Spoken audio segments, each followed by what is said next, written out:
Sumainyo ang Panginoon. At sumaiyo rin. Ang mabuting balita ng Panginoon ayon kay San Lucas. Papuri sa iyo, Panginoon.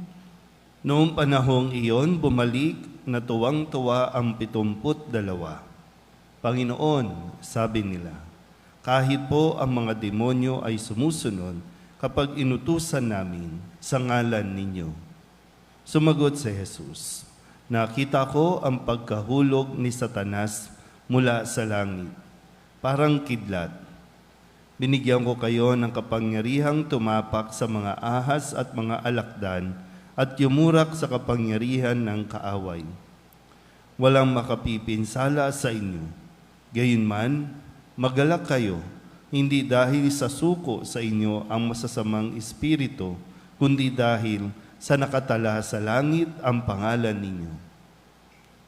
Nang oras ding iyon, si Jesus ay napuspos ng galak ng Espiritu Santo at sinabi niya, pinasasalamatan kita, Ama, Panginoon ng langit at lupa, sapagkat inilihim mo sa marurunong at pantas ang mga bagay na ito at inihayag mo sa mga taong ang kaloobay tulad ng sa bata. Oo, Ama, sapagkat gayon ang ikinalulugod mo. Ibinigay sa akin ng aking Ama ang lahat ng bagay. Walang nakakakilala sa anak, kundi ang Ama, at walang nakakakilala sa Ama, kundi ang anak, at yaong marapating pagpahayagan ng anak. Humarap si Jesus sa mga alagad at sinabi na di naririnig ng iba, mapalad kayo sapagkat nakita ninyo ang inyong nakikita ngayon. Sinasabi ko sa inyo, maraming propeta at mga hari ang nagnasang makakita ng inyong nakikita, ngunit hindi nila nakita.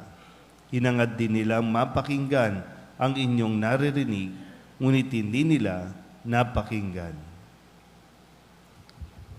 Ang mabuting balita ng Panginoon. Pinupuri ka namin, Panginoong Jesucristo. Isang magandang umaga po sa inyong lahat. Sa tulong ng mahal na Birhen ng Solidad, atin pong pagnilayan na mabuti ang mga ipinahayag sa atin na mabuting balita sa loob ng linggong ito. Sinmulan natin nung Lunes nang lumapit ang mga alagad kay Jesus at tilingin na paulanan ng apoy itong mga taong, itong bayan na ayaw silang tanggapin dahil sila ay patungo sa Jerusalem. Dito rin masasabi din natin na sa kwento ng ating pong pinagninilayan ay hindi lang ang mga alagad ni Jesus ang nakakagawa. Hindi lang yung 12, hindi lang yung 72, kundi meron pang iba na sumusunod din kay Kristo at gumagamit din ng pangalan ni Kristo. At dito sabi nga po, pinagbawalan ng mga alagad yung mga gumagawa sa pangalan ni Jesus. At sabi ni Jesus, huwag ninyo silang pagbawalan sapagkat ang hindi laban sa atin ay kapiling natin. Hindi exclusive ang misyon o ang gawain ng Diyos, kundi kasali lahat. Lahat ng gustong makilahok ay makakagawa ng mga bagay na ginagawa ni Jesus. Nung Martes, at dahil meron po mga ayaw tumanggap kay Kristo, hinayaan na lang ito ni Kristo. Dahil ang sabi niya, sapagkat naparito ang anak ng tao, hindi upang ipahamak ang mga tao, kundi upang iligtas sila. Nung Miyerkules, ang paalala ni Jesus, ito yung usapin minsan ng kanila pong pagtatanungan kung sino ba talaga sa kanila ang pinakadakila, sino ang pinakamagaling. Pero pinaalalahanan sila ni Jesus na ingatan ninyo na huwag hamakin ang isa sa maliliit na ito. Dahil sino ba ang napapahamak, sino ba ang napapabayaan kapag ang mga matatanda ay wala nang inisip o inatupag kundi ang maging magaling.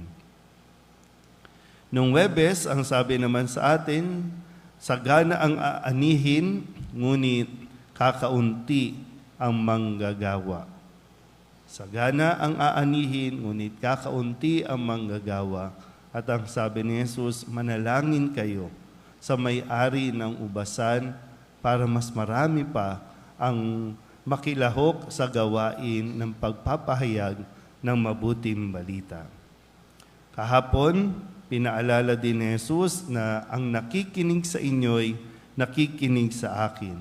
At ang nagtatakwil sa inyo ay nagtatakwil sa akin. At ang nagtatakwil sa akin ay nagtatakwil sa nagsugo sa akin.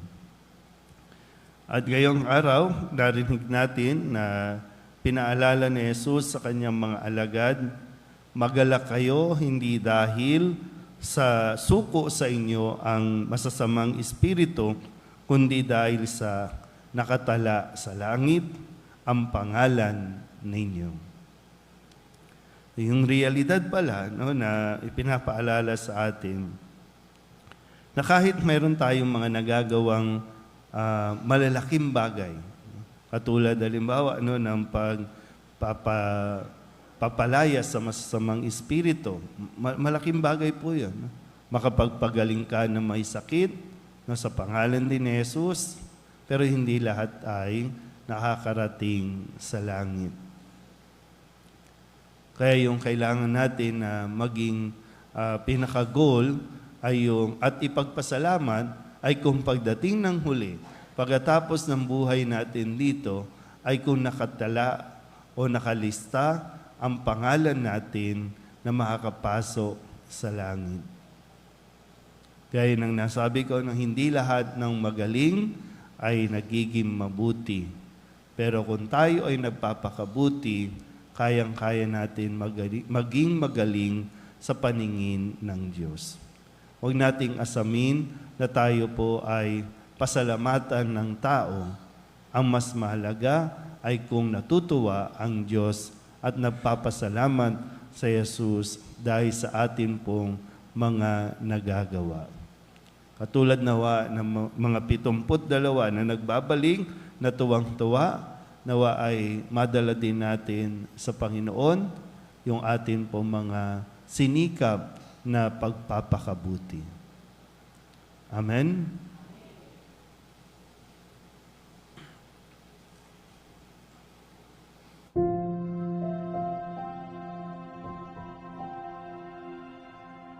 Thank you.